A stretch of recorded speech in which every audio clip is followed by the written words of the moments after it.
Selamat pagi Bapak Ibu, saudara-saudari yang dikasihi Kristus. Mari kita mengawali hari baru dengan mendengarkan firman Tuhan yang diambil dari Injil Yohanes pasal 12 ayat 44 sampai dengan 50. Tuhan bersamamu. Inilah Injil suci menurut Yohanes.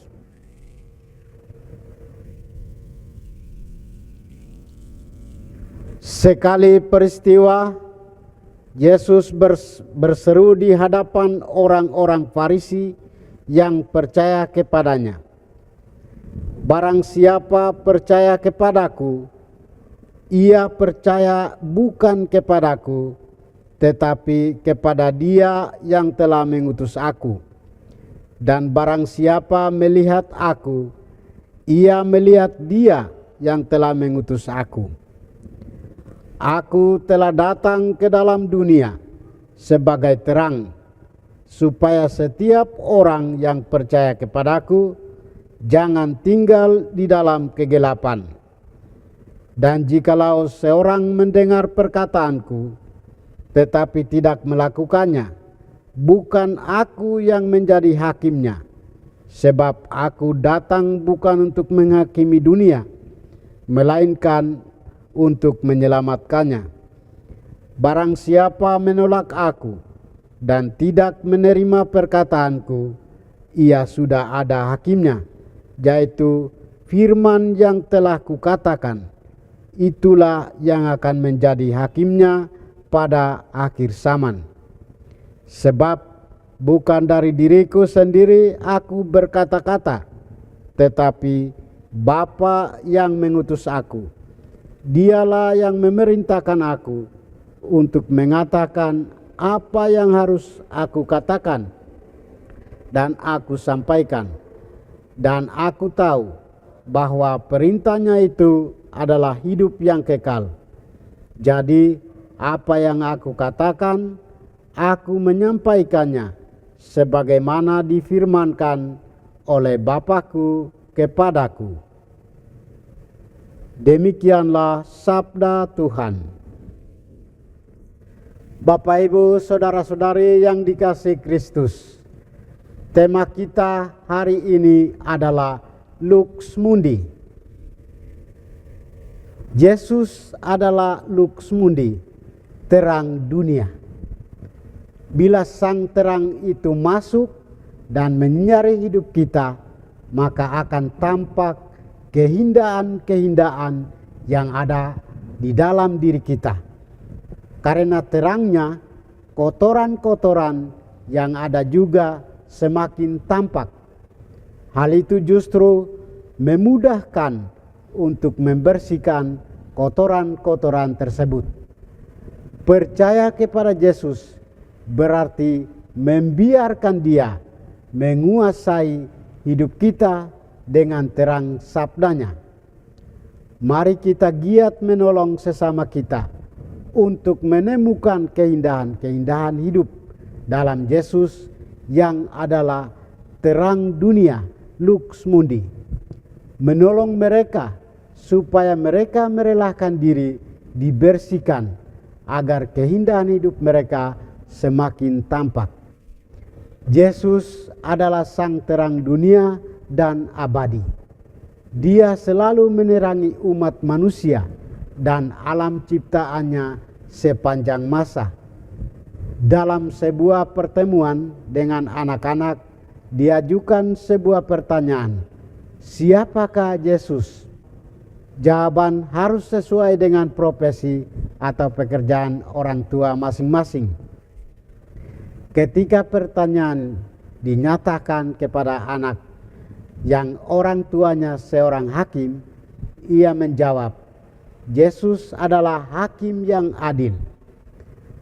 Anak seorang dokter menjawab, Yesus adalah penyembuh ajaib.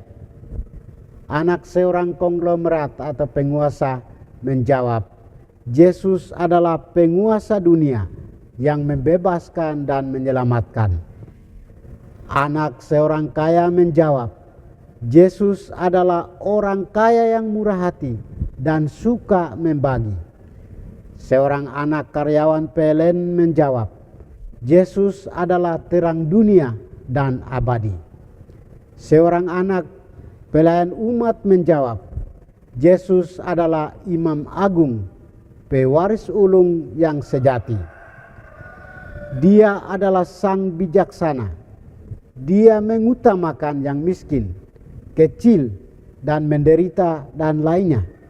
Dan dia selalu mengutamakan harkat dan martabat setiap manusia yang membeda-bedakan satu dengan yang lainnya.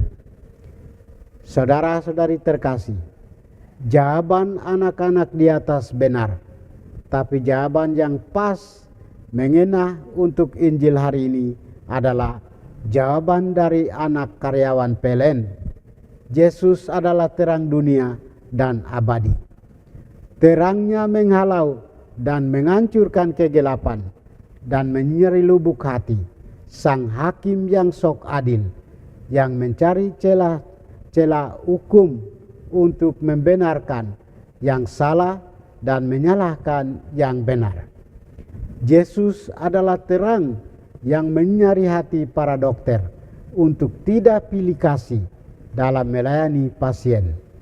Yesus adalah terang yang menyingkap kepentingan terselubung dari aksi murah hati dan dermawan para konglomerat atau pengusaha dan orang kaya agar berhenti mempraktikkan cinta murahan. Yesus adalah terang bagi kita juga agar ikhlas dalam berbagi kasih, jujur, dan adil dalam membuat keputusan tanpa pilih kasih, dan membuka mata hati kita yang sakit dan buta terhadap penderitaan sesama. Mari kita juga memiliki sikap kejujuran dalam lubuk hati yang paling dalam untuk melihat siapa Yesus yang sebenarnya. Sama seperti anak-anak yang menjawab dengan kejujuran tadi. Amin. Marilah kita berdoa. Tuhan, pagi ini kembali kami naikkan syukur dan permohonan. Terima kasih sudah menjaga kami saat tidur maupun bangun. Terima kasih untuk udara sejuk dan segar pagi ini. Bukalah mata hati kami, mampukan kami memandang kemurahan-Mu dan karya-Mu, serta memuji dan memuliakan-Mu melalui pekerjaan dan pelayanan kami hari ini. Bimbinglah kami selalu untuk menyadari kesalahan kami dan bertobat, sehingga kami sungguh rendah hati, mau membuka hati dan siap menerima rahmat-Mu yang tinggal dalam hati kami. Kristus terang dunia, berkatilah keluarga kami, jadikanlah kami alat kasih-Mu, dan pantaskanlah kami menjadi hamba-Mu yang setia. Amin. Tuhan bersamamu. Semoga kita sekalian, orang-orang yang kita kasihi dan doakan, seluruh aktivitas kita hari ini dilindungi, dibimbing, dan diberkati oleh berkat Allah yang Maha Kuasa, dalam nama Bapa dan Putra dan Roh Kudus. Amin.